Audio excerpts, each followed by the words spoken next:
I know it's hard to believe, but summer is winding down. And of course, on a travel show, winter and spring are only a flight away. It might be time to refresh your wardrobe with new items for the season ahead or the season you're traveling to. Quince nails it with luxury essentials that feel effortless and look polished, perfect for layering and mixing. Their styles are versatile, you're going to be reaching for them again and again. Think chic cashmere and cotton sweaters starting from just $40, washable silk tops, and classic denim pants. You've heard me rave about my travel pants, and I'm still traveling with them. And now I have two pairs. The best part, everything at Quince is half the cost of similar brands by working directly with top artisans and cutting out the middleman. Quince gives you luxury without the markup. Elevate your fall wardrobe essentials with Quince. Go to quince.com/traveler for free shipping on your order and 365-day returns. That's QUINCE.com/traveler to get free shipping and 365-day returns. Quince.com/traveler. And thanks to Quince for sponsoring this episode of Amateur Traveler. On WhatsApp, no one can see or hear your personal messages. Whether it's a voice call, message, or sending a password. To WhatsApp, it's all just this. So whether you're sharing the streaming password in the family chat or trading those late-night voice messages that could basically become a podcast, your personal messages stay between you, your friends, and your family. No one else. Not even us. WhatsApp. Message privately with everyone. Amateur Traveler, episode 956. Today, Amateur Traveler talks about skiing and shopping, festivals and downhill biking, mountain views, and Michelin stars as we go to the tiny country of Andorra. This is Chris Christensen from Amateur Traveler. Let's talk about Andorra. I'd like to welcome the show Eli Lev from eli-lev.com, which is his music site, not his travel site. But Eli has come to talk to us about a trip to Catalonia and Andorra. Eli, welcome to the show. Thanks for having me, Chris. And you want to put it on a map for us. Where are we talking about when we talk about Andorra? That's not like a real country, is it? Yeah, no, I thought it was in Africa at first, I will be honest with you. But it's not in Africa, it's actually in Europe. It's between Spain and France in the Pyrenees Mountains. Excellent. And why should someone go to Andorra? I didn't know why anybody should go to Andorra until I found myself there. I actually got a job there working as a customer service agent for an internet company. And I just fell in love with the country. First of all, it's in the middle of these magnificent mountains of the Pyrenees. So that means in winter, you've got skiing, snowboarding, Aper ski, lots of festivities, beautiful snowshoeing. In the summer, you've got these incredible hikes and a really special, like Neverland, nestled in the mountains with a lot of nature and a really cool culture as well. So all year round, Andorra is a magical place. And I stayed there for 3 years working and traveling. And I just went back recently to see how much it's changed in the last decade. Now, we're talking about a very small country that one could easily miss. I'm curious, why were you based there? Is there some sort of business reason why one would put a call center or something in Andorra? There is. It is one of the micro countries, and they were called fiscal paradises a little while ago. The heyday of the fiscal paradise has come and gone. There's more now, but by companies moving to these small countries like Liechtenstein, Monaco, Andorra, there was a lot of tax breaks that were involved. It was something like that. Yeah. So they have about 6 or 7 national banks for a country of 100,000. Population. So you can imagine how big the financial institutions are there. Interesting. Okay. Yeah. Excellent. What itinerary are you going to recommend for us? I would recommend people fly into Barcelona. That way they can go up to Andorra by rental car or by bus. Andorra has no airport, which is really cool. I did not know that. Okay. Yeah. So being in the mountains, being in the Pyrenees, there's no airport there. I would recommend flying into Barcelona. Personally, I would get a rental car, but you can get a direct bus from Estacio Sants in Barcelona straight to Andorra. Pretty cheap, about 50 euros. So if you're a traveler on a budget, that's the direction I would go. But If you get a rental car on your way up, you can see some incredible natural beauty in Montserrat. It is an abbey built into the mountains, just northwest of Barcelona. Or there's another beautiful park called Sant Llorenç de Munt. And these are both 5-star hiking areas, bouldering, beautiful spaces. Okay. No, you mentioned Montserrat. So Montserrat is the Abbey. Is there more to see in the Abbey? Am I touring the Abbey on my own, or do I have to sign up for a tour? Yeah, there's daily tours there. I would recommend getting the daily tour just for the information, or you can just tour it on your own. But it's really cool because you're in this beautiful natural setting. Then you have this amazing history around you. The spirit there is really special. That's why they built this abbey. So there's this very high energetic field there as well. But I would recommend doing maybe 3-4 hours there on your way up towards Andorra. Andorra is about a 3.5-4 hour drive from Barcelona. So I like to split it up. I like to leave from Barcelona, see Montserrat, and then before I get to Andorra, there's a beautiful town called La Seu, which is in Catalonia. And a lot of Americans, a lot of folks go to Barcelona and expect to be embraced and get to try their Spanish. And that's true. But Catalonia is a whole nother place. They literally want to be their own country. And they speak Catalan. And Andorra is the only country in the world where Catalan is the official language. You told me that, and I did not realize that. Yeah, so you can speak Spanish. Everybody speaks Spanish. Everybody speaks English pretty well. But to really get in with the locals, learn a little bit of Catalan, like good morning would be bon dia instead of buenos dias. Thank you would be gracias, and then like goodbye would be adeu instead of adios. So just some examples of Catalan versus Spanish. And then you mentioned La Seu. This is La Seu d'Urgell.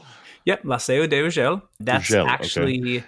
the bishop there in La Seu is one of the co-princeps of Andorra. So politically, Andorra is known as a co-principality.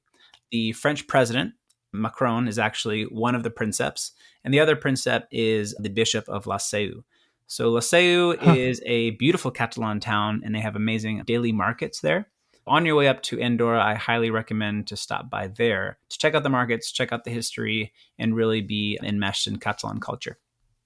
Well, and you say the history. You did not pitch yourself necessarily as a history scholar, but do you know why Andorra exists?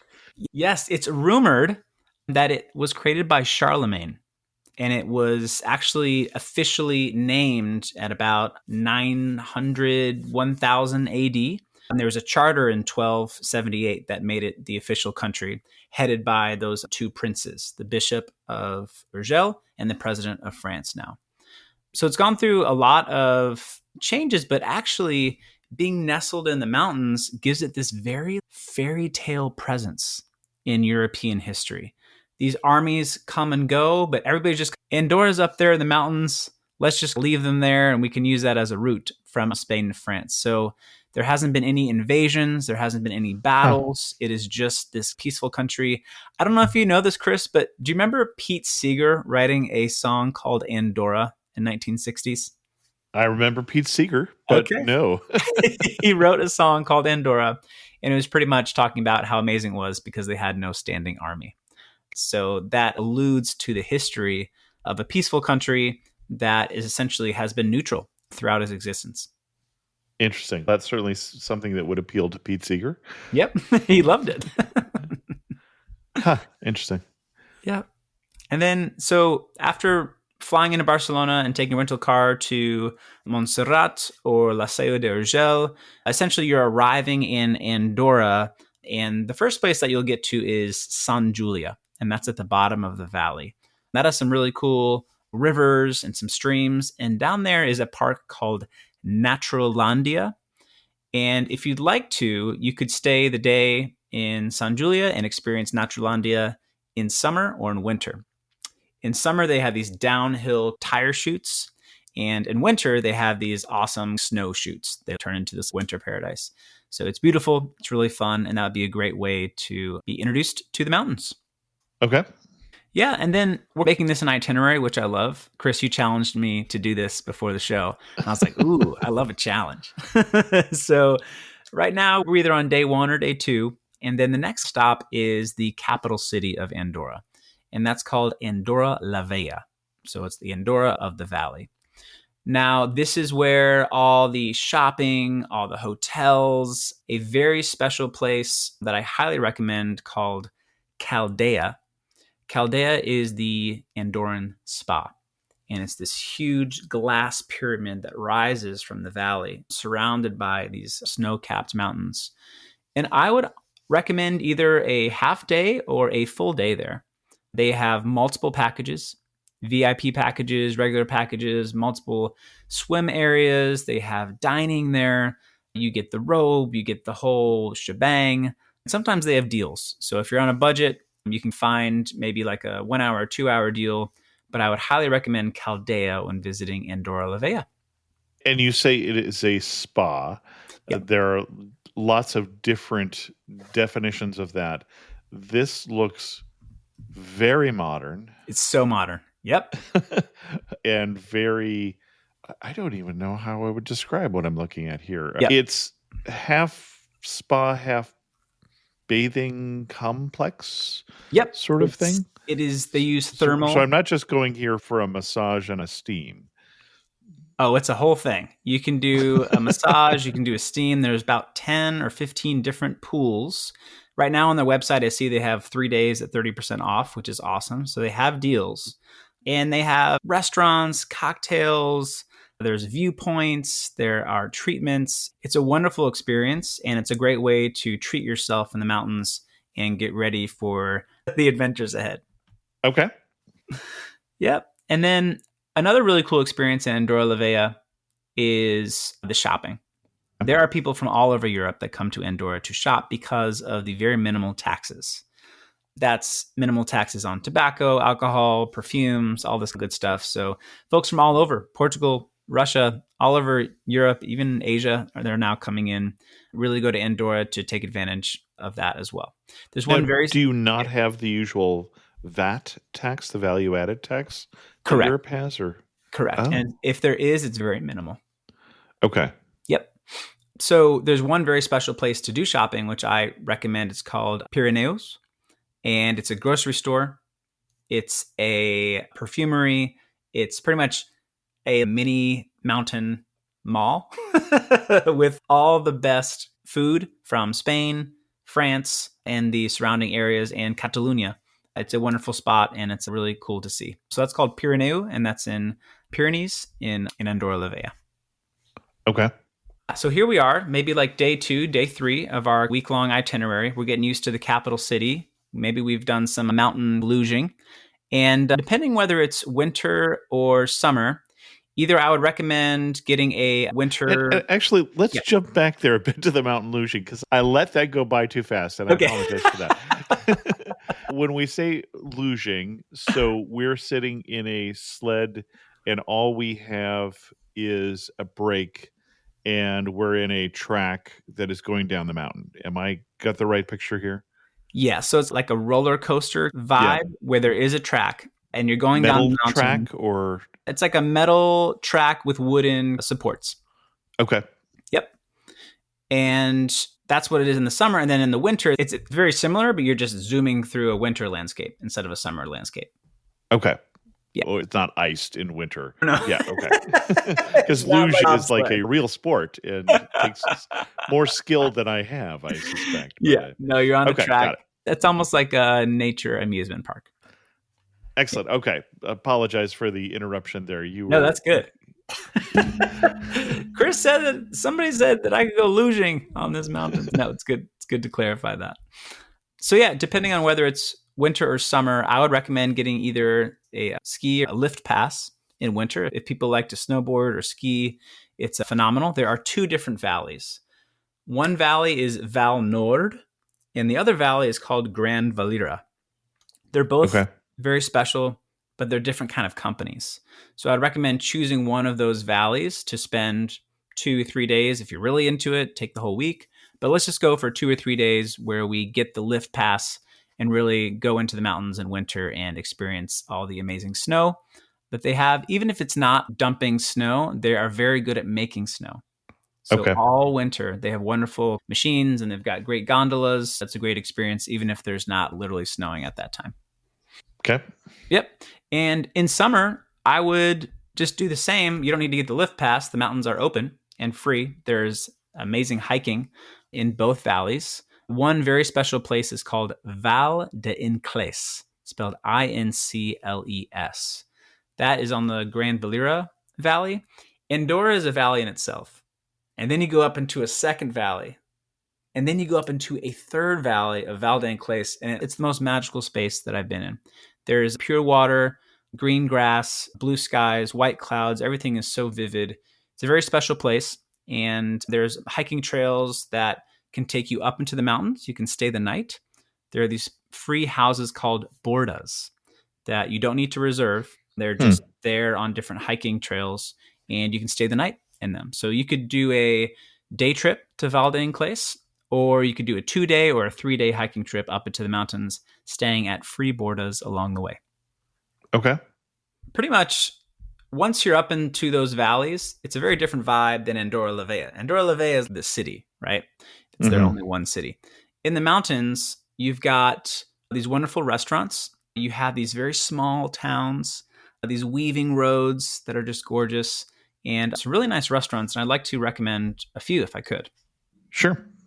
So there's a couple great restaurants in Soldeu, which has traditional food.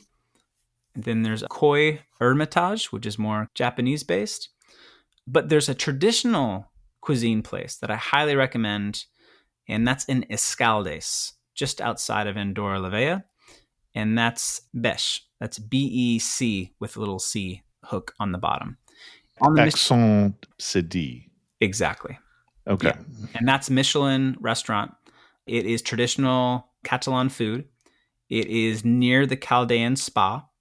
And they have some amazing specialties there that play off Catalan dishes. At 64 years old, I am not as young as I used to be, and my skin has taken some wear and tear over the years.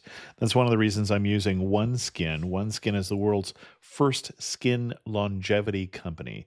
By focusing on the cellular aspects of aging, OneSkin keeps your skin looking and acting younger for longer. OneSkin's proprietary OS1 peptide is the first ingredient proven to switch off the damaged senescent cells that cause lines, wrinkles, and thin, crepey skin, which coincidentally I do not want. OneSkin's multi-purpose products prove that you don't need a complicated routine to achieve healthier skin. For a limited time, you can try OneSkin with 15% off using code TRAVELER at oneskin.co. That's 15% off oneskin.co with code TRAVELER. After you purchase, they'll ask you where you heard about them. Please support Amateur Traveler and tell them we sent you. Give your skin the scientifically proven, gentle care it deserves with OneSkin. And thanks to OneSkin for sponsoring this episode of Amateur Traveler. This episode is brought to you by the world's first reposado from Tequila Herradura. Made with slow-cooked, hand-harvested agave sealed into oak barrels and aged 11 months. Before being enjoyed in your glass. Experience the world's first reposado. Tequila Herradura. Please drink responsibly. Responsibility.org. Tequila Herradura. 40% alcohol by volume. Imported by Brown-Forman, Louisville, Kentucky. Herradura is a registered trademark. Copyright 2025 Brown-Forman Corporation. Hey, it's Ryan Reynolds here from Mint Mobile. Now, I was looking for fun ways to tell you that Mint's offer of unlimited premium wireless for $15 a month is back. So I thought it would be fun if we made $15 bills. But it turns out that's very illegal. So there goes my big idea for the commercial. Give it a try at mintmobile.com/switch. Upfront payment of $45 for 3-month plan, equivalent to $15 per month required. New customer offer for first 3 months only. Speed slow after 35 gigabytes if network's busy. Taxes and fees extra. See mintmobile.com. And you say Catalan dishes. Mm-hmm. I've been to Catalan. Okay. I don't know if I could tell you a Catalan dish. Yeah, it's interesting. There's different regions of Catalonia. You've got the ones that are closer to the sea, obviously, so they have more seafood. Costa Brava, just north of Barcelona. And there's different styles of paella. It's less seafood based when you get inland. There's some really nice delicacies, calçots. It's this barbecued asparagus dipped in mayonnaise, and it doesn't sound delicious, but it is, trust me. So calçot is a treat. And they also have really nice different tapas. They have pan y tomaquet, some like Spanish variations. And I think that their meat and sausages and pork are also really delicious. So in Andorra, they're known as farmers.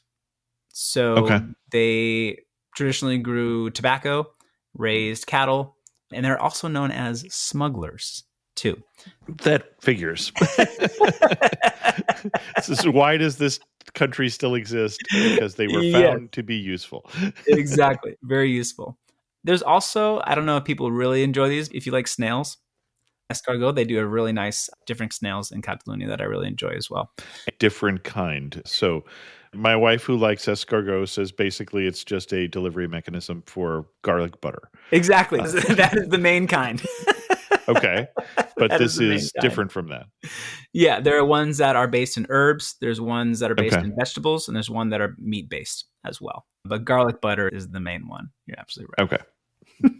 Because we are here on the border with France, so we've got French influence as well, obviously. Exactly. Yeah. Catalan dishes, pretty much, you've got some coast, some Spanish, some French, and that is mixed into their own regional Makes fare. sense. I'd like to also recommend, if folks are there in the summer, there are these really special experiences called Festa Mayors. Okay. And Major festival. Yeah, exactly. Yeah. And Festa Mayors is each town in Andorra. There's about 10 of them.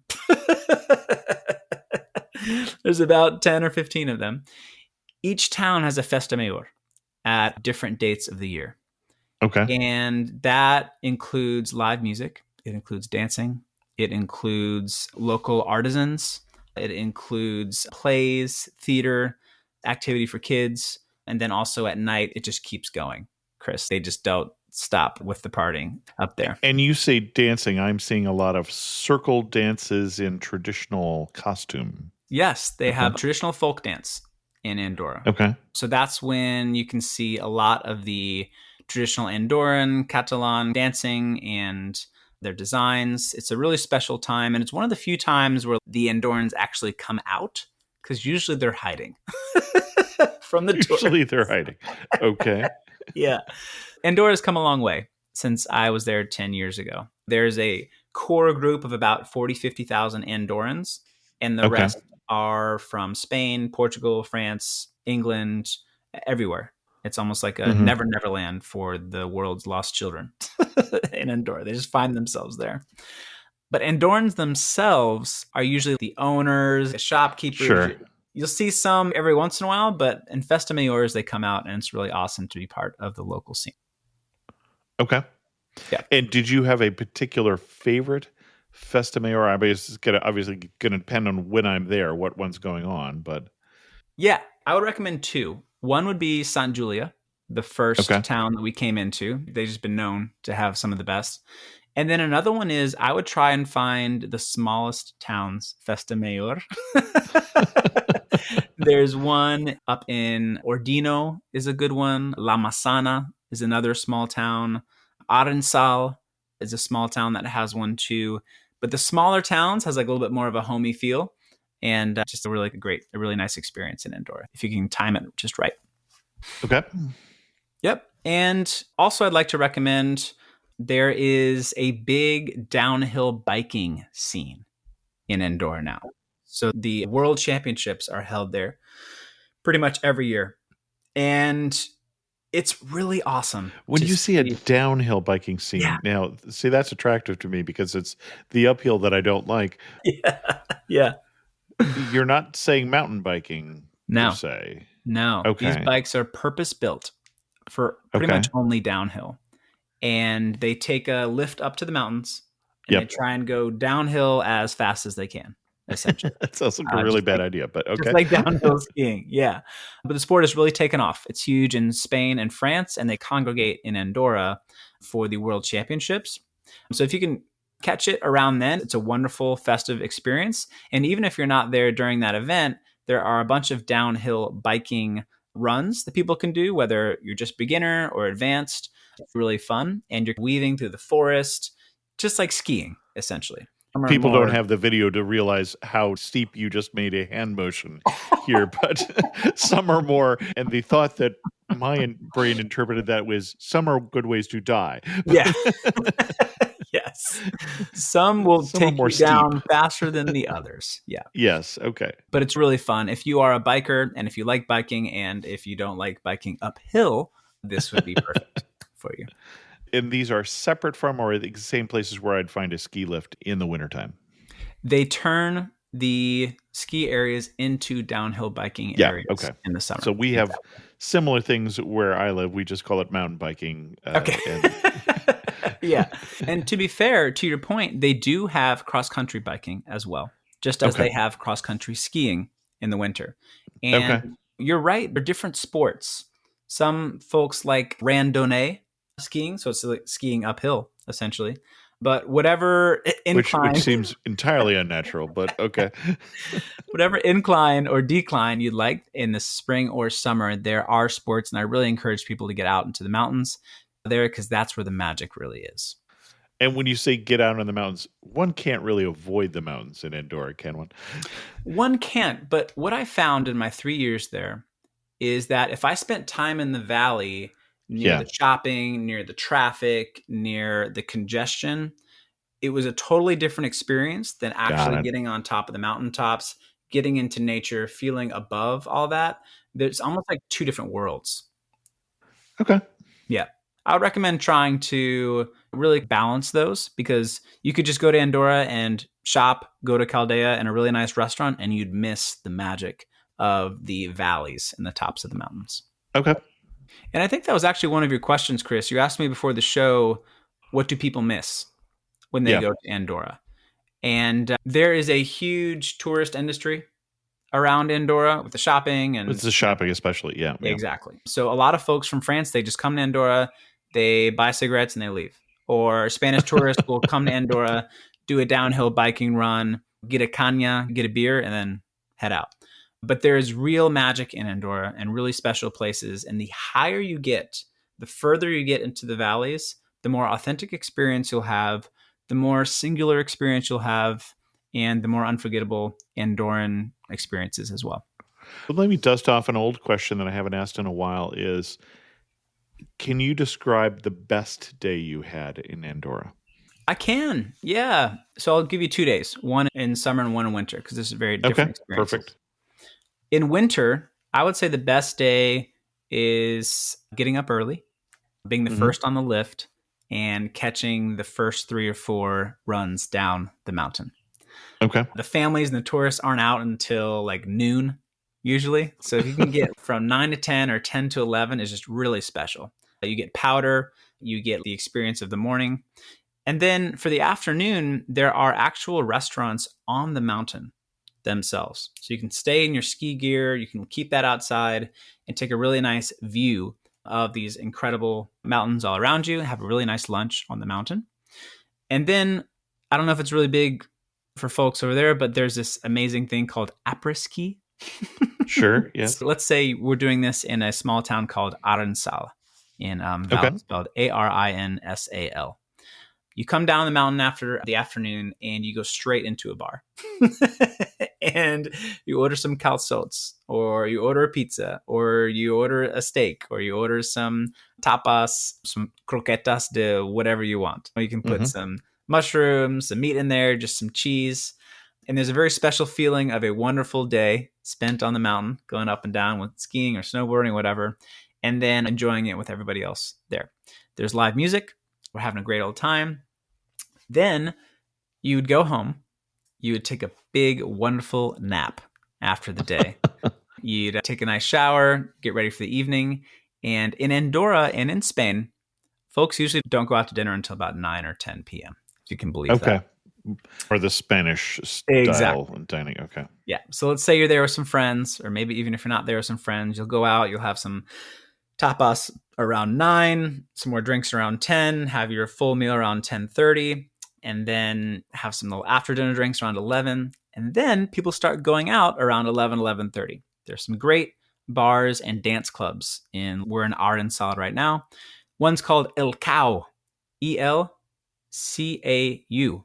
The other one is called Cisco's. And Cisco's is like a Spanish DJ Ibiza party in the mountains.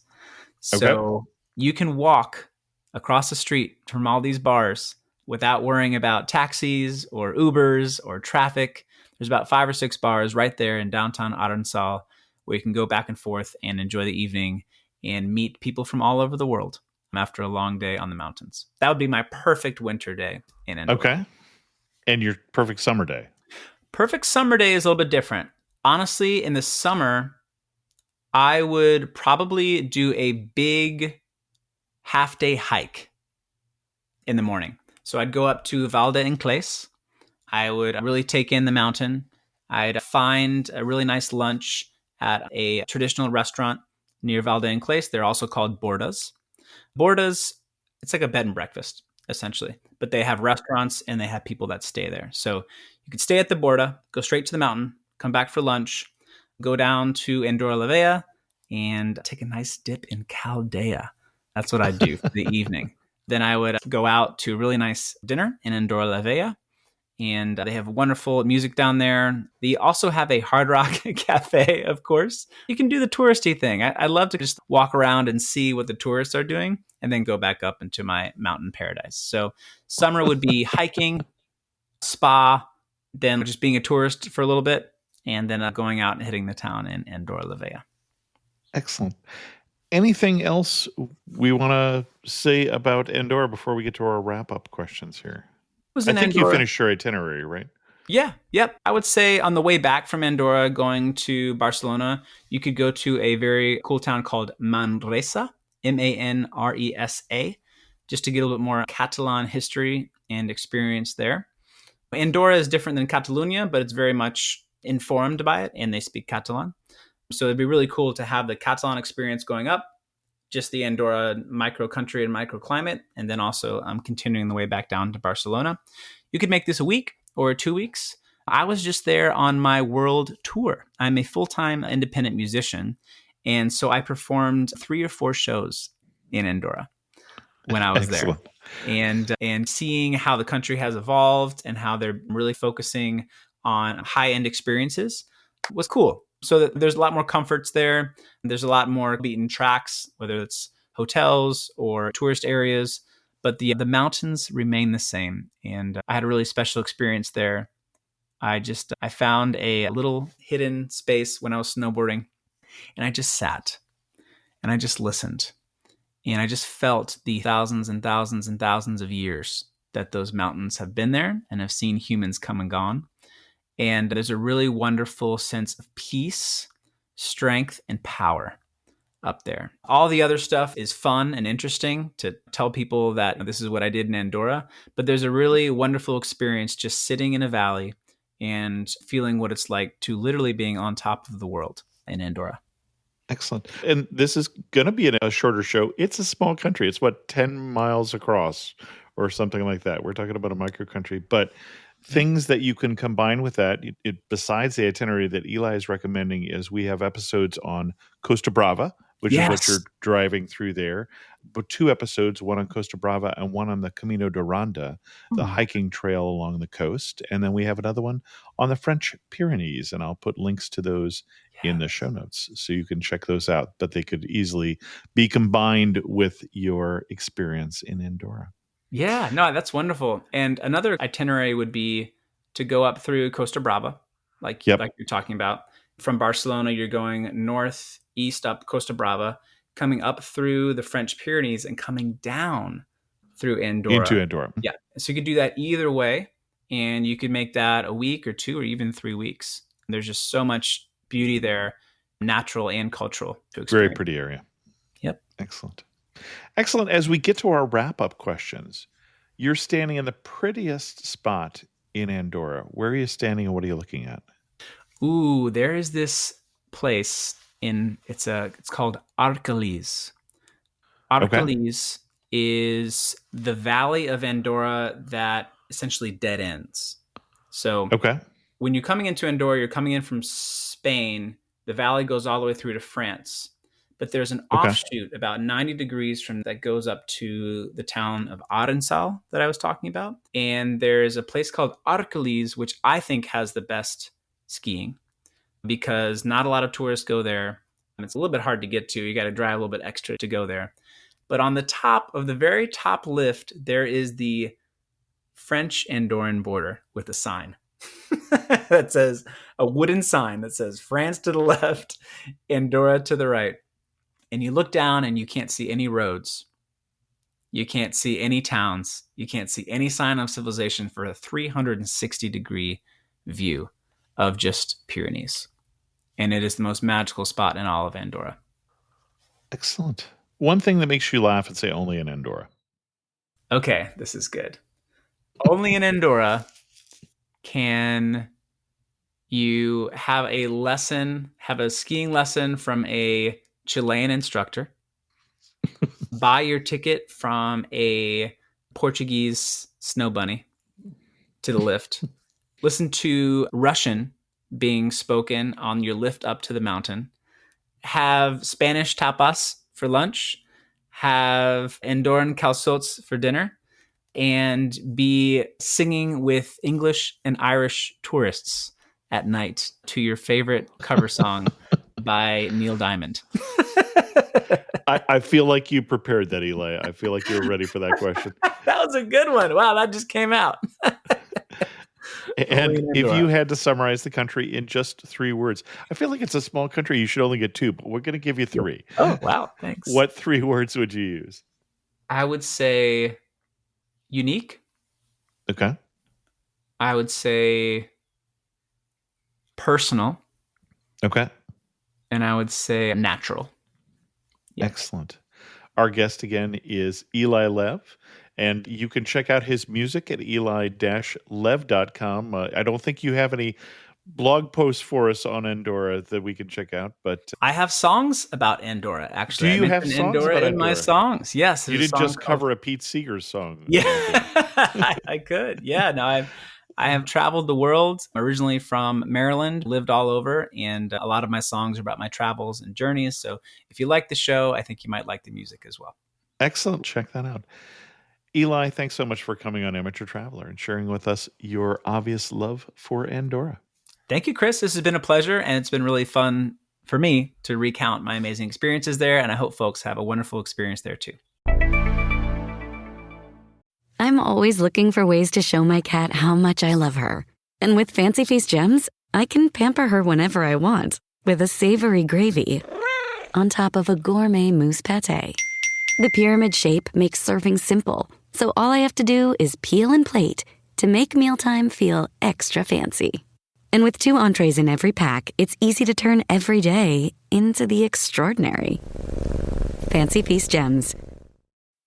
Are you ready to dairy-free your mind? This summer, melt away your dairy-free expectations with So Delicious dairy-free frozen desserts. Enjoy mind-blowing flavors like salted caramel cluster, chocolate cookies and cream, cookie dough, and more. For over 35 years, So Delicious has been cranking up the flavor with show-stopping products that are 100% dairy-free, certified vegan by Vegan Action, and are so unbelievably creamy, your taste buds will do a double take. Dairy-free your mind. Visit SoDeliciousDairyFree.com. This episode is brought to you by State Farm. Checking off the boxes on your to-do list is a great feeling. And when it comes to checking off coverage, a State Farm agent can help you choose an option that's right for you. Whether you prefer talking in person, on the phone, or using the award-winning app, it's nice knowing you have help finding coverage that best fits your needs. Like a good neighbor, State Farm is there. Thanks, as always, go out to the patrons of the show who help support Amateur Traveler financially. I appreciate their support, and if you're interested in learning more or learning what you get by being a patron, go to patreon.com/amateurtraveler. I heard this week from Miriam, who wrote about an older show we had done on Tunisia. Hi, I heard your podcast on the airplane and now listened to your podcast about Tunisia. Firstly, I have been enjoying listening to your fabulous podcasts. Well, thank you. I have traveled around the world to 102 countries to date and run 5-star tours. I just returned from running a tour to Tunisia. I'm wondering if perhaps your podcast about Tunisia is from a while back because you suggest there are no nice 5-star hotels. However, this is not really true. In Tunis, I stayed in the Four Seasons last time I was there, and with my group a few weeks ago, we stayed in the residence, which was fantastic.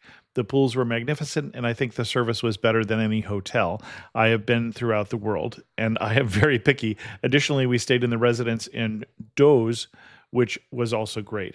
I also loved the marketplaces. People loved to buy all the Tunisian ceramic dishes.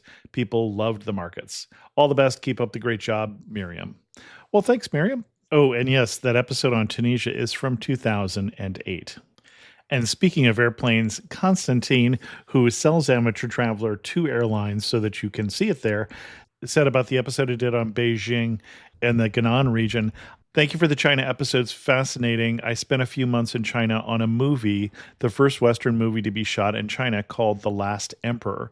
This was in the days, 1987, when there were no cars in Beijing, only Politburo ones, and most people wore Mao jackets. Only 3 or 4 Western hotels like the Holiday Inn, but geared to visiting businessmen. Terrible food. The ingredients were awful, and the whole culture of Chinese cuisine had been deemed bourgeois for so long that much had been lost, or they didn't dare to do it. Only one venture for decent and, in fact, very good food was the CITIC building, a joint venture with Hong Kong. All the ingredients were flown in from Hong Kong and Australia. Times have changed. We spent 40 days shooting in parts of the Forbidden City that were derelict and being restored. All in all, it was an amazing experience. You might like to catch up with the movie if you haven't seen it. All the best, Constantine. And we actually talked about that movie when I was in Beijing and we were at the Forbidden City because it is the only Western movie that was filmed there. And so it was being recommended by our guide, because it's the last days of the Qing dynasty and then what happened afterwards for the last emperor. I am just back from Peru and great trip to the Amazon, which I will talk about next week. So stay tuned for that. And new on the Amateur Traveler since the last episode are a couple different reviews of local California wineries in Morgan Hill, Horse Thief Vineyards, and Emma Lily Vineyards. And then also a blog post on hidden gems in Rome, Italy, beyond the Colosseum, and 13 things to do in Cairo, Egypt. Speaking of travel, if you're interested in joining me in Uzbekistan and Turkmenistan, go to amateurtraveler.com/trips to learn more. That trip is in May of 2026, or just drop me an email if that's easier. And with that, we're going to end this episode of Amateur Traveler. If you have any questions, send an email to chris2x@gmail.com, or better yet, leave a comment on this episode at amateurtraveler.com. And thanks so much for listening.